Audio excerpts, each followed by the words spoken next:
আগামীকাল শনিবার প্রধান উপদেষ্টার মতবিনিময় সভা অনুষ্ঠিত হবে রাজনৈতিক নেতাদের সঙ্গে। প্রধান উপদেষ্টার দৃষ্টি আকর্ষণ করে সোহেল তাজের মধ্যরাতে পোস্ট। সুপ্রিয় দর্শক, আসসালামু আলাইকুম। এআরপি বার্তা চ্যানেলের পক্ষ থেকে আপনাদের সকলকে স্বাগতম। দেশ এবং দেশের বাইরে থেকে যারা এই মুহূর্তে এই ভিডিওটি দেখছেন তাদের সকলকে আন্তরিক ধন্যবাদ ও শুভেচ্ছা। সুপ্রিয় দর্শক, এতক্ষণ শুনছিলেন সংবাদ শিরোনাম, এখন বিস্তারিত। আগামীকাল শনিবার প্রধান উপদেষ্টার মতবিনিময় সভা অনুষ্ঠিত হবে রাজনৈতিক নেতাদের সঙ্গে। প্রধান উপদেষ্টার প্রেস উইং সূত্রে এ তথ্য জানা গেছে। অন্তর্বর্তীকালীন সরকারের প্রধান উপদেষ্টা ডক্টর মোহাম্মদ ইউনূস দেশের বিভিন্ন রাজনৈতিক দলের নেতাদের সঙ্গে দ্বিতীয়বারের মতো মত বিনিময় করতে যাচ্ছেন। শনিবার বিকাল ৩টায় প্রধান উপদেষ্টার সরকারি বাসভবন যমুনায় এ সভা শুরু হবে এবং চলবে রাত ৮টা পর্যন্ত। প্রেস উইংয়ে আরও জানা গেছে, কোন কোন রাজনৈতিক দলকে মত বিনিময়ে আমন্ত্রণ জানানো হবে জানতে চাইলে প্রধান উপদেষ্টার কার্যালয়ের এক কর্মকর্তা জানান, বর্তমান সরকার দায়িত্ব নেওয়ার পর যেসব রাজনৈতিক দলের নেতাদের সঙ্গে মত বিনিময় করেছে, এবারও তাদের সঙ্গে মত বিনিময় করা হবে। ৮ আগস্ট অন্তর্বর্তীকালীন সরকারের শপথ নেওয়ার পর বিএনপি, জামায়াত ইসলামী সহ বিভিন্ন রাজনৈতিক দলের শীর্ষ নেতাদের সঙ্গে বৈঠক করেন ডক্টর মোহাম্মদ ইউনূস। সেখানে ক্ষমতাচ্যুত সরকারি দল আওয়ামী লীগ বা দলটির নেতৃত্বাধীন ১৪ দলীয় জোটের কাউকে দেখা যায়নি।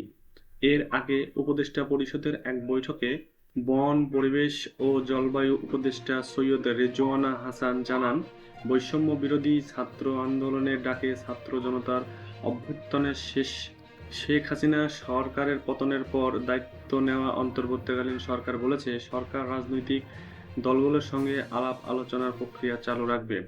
তাদের কাছ থেকে সংস্কার প্রস্তাব যেগুলো আসবে সেগুলো গ্রহণ করবে। সেই ব্যাপারে পদ্ধতির বিষয়ে কথা হয়েছে। এরপর বিএনপির মহাসচিব মির্জা ফখরুল ইসলাম আলমগীর সহ দলটির ৩ নেতার সঙ্গে অনির্ধারিত বৈঠক করেন প্রধান উপদেষ্টা। সেখানে অন্তর্বর্তীকালীন সরকারের প্রতি বিএনপির সমর্থন আছে এবং থাকবে জানিয়ে বিএনপি নেতারা প্রধান উপদেষ্টাকে বলেন, এই সরকারের গৃহীত পদক্ষেপগুলো ব্যাপারে তাদের পূর্ণ সমর্থন আছে, ভবিষ্যতেও এই সমর্থন থাকবে বলে জানান। কয়েকদিন ধরে বিএনপি সহ সমমনা কিছু দলের নেতারা পরবর্তী নির্বাচন আয়োজনে প্রধান উপদেষ্টার রোডম্যাপ জানতে চেয়ে বক্তব্য দিয়ে আসছেন। এর প্রেক্ষিতে গত রবিবার জাতির উদ্দেশ্যে দেওয়া ভাষণে প্রধান উপদেষ্টা ডক্টর মোহাম্মদ ইউনূস বলেন, কখন নির্বাচন হবে সেটা সম্পূর্ণ রাজনৈতিক সিদ্ধান্ত, আমাদের সিদ্ধান্ত নয়। দেশবাসীকে ঠিক করতে হবে আপনারা কখন আমাদের ছেড়ে দেবেন।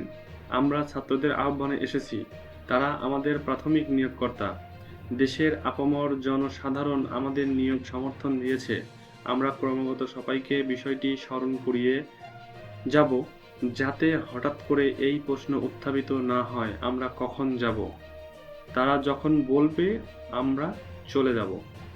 বিএনপির নেতারা অনুরোধ করেন, বর্তমান অন্তর্বর্তীকালীন সরকারের পক্ষ থেকে যেন যত তাড়াতাড়ি সম্ভব সংস্কার এবং নির্বাচন প্রসঙ্গে রাজনৈতিক দলগুলোর সঙ্গে ব্যাপক ভিত্তিক সংলাপ শুরুর ঘোষণা দেওয়া হয়। বিএনপির সঙ্গে বৈঠকের কয়েক ঘণ্টা পরই প্রধান উপদেষ্টার কার্যালয় থেকে বিভিন্ন রাজনৈতিক দলের সঙ্গে শনিবার মত বিনিময়ের সময়সূচি জানানো হয়। সুপ্রিয় দর্শক, আমাদের এআরপি বার্তা চ্যানেলটি নিয়মিত সর্বশেষ আপডেট নিউজ সম্প্রচার করে থাকে। নিয়মিত আপডেট নিউজ পেতে আমাদের চ্যানেলটিকে সাবস্ক্রাইব করার অনুরোধ থাকলো এবং পাশেই থাকবেন। প্রধান উপদেষ্টার দৃষ্টি আকর্ষণ করে সোহেল তাজের মধ্যরাতে পোস্ট। সাবেক স্বরাষ্ট্র প্রতিমন্ত্রী তানভীর আহমেদ সোহেল তাজ অন্তর্বর্তীকালীন সরকারের প্রধান উপদেষ্টা, স্বরাষ্ট্র উপদেষ্টা এবং সেনাবাহিনী প্রধানের দৃষ্টি আকর্ষণ করে ফেসবুকে একটা পোস্ট দিয়েছেন। পোস্টে তাকে রহস্যময় ব্যক্তিরা গোপনে নজরদারিতে রেখেছেন বলে অভিযোগ করেছেন তিনি। সেই সঙ্গে সন্দেহভাজন ব্যক্তির ছবিও প্রকাশ করেছেন সোহেল তাজ। সোহেল তাজ ২০০১ সালের নির্বাচনে গাজীপুর ৪ আসন থেকে জাতীয় সংসদ সদস্য নির্বাচিত হন। এরপর ২০০৮ সালে একই আসন থেকে সংসদ সদস্য নির্বাচন হন তিনি।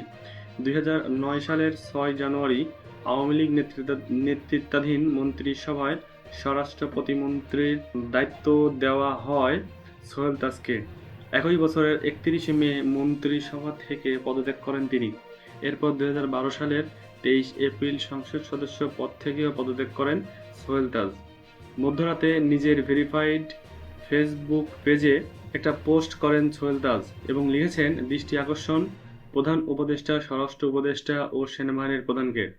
আজকে রাতে কাজ থেকে ফেরার সময় একটি খুবই আতঙ্কজনক ও রহস্যজনক ঘটনার শিকার হই। একজন মোটরসাইকেল আরোহী আমাকে সংসদ ভবন থেকে ফলো করে ক্যান্টনমেন্টের ভিতরে চলে আসে এবং একটা সময় তার বুকে লাল নীল বাতি জ্বালিয়ে আমাকে থামাতে বলে। আমি থামার পর তার পরিচয় জানতে চাই এবং আমাকে কেন থামাতে বললেন তা তাকে জিজ্ঞাসা করি। প্রত্যুত্তরে সে আমাকে বলে যে তাদের লোক আসছে আর আমার তাদের জন্য অপেক্ষা করতে হবে। আমি আবার তার পরিচয় জানতে চাইলাম এবং তাকে জিজ্ঞাসা করলাম তিনি আমাকে চিনতে পেরেছেন কিনা। জবাবে সে আমাকে বলল, আমি আপনাকে চিনি, আপনি সোহেল তাজ।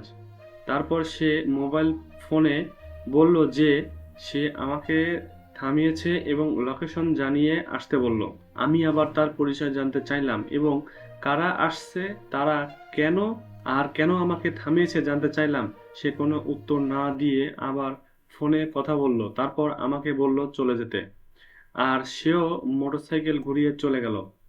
তিনি আরও লিখেছেন, তার কথা বলার ধরন ও আচরণে আমি একেবারেই কনফিডেন্ট সে কোনো গোয়েন্দা সংস্থার লোক।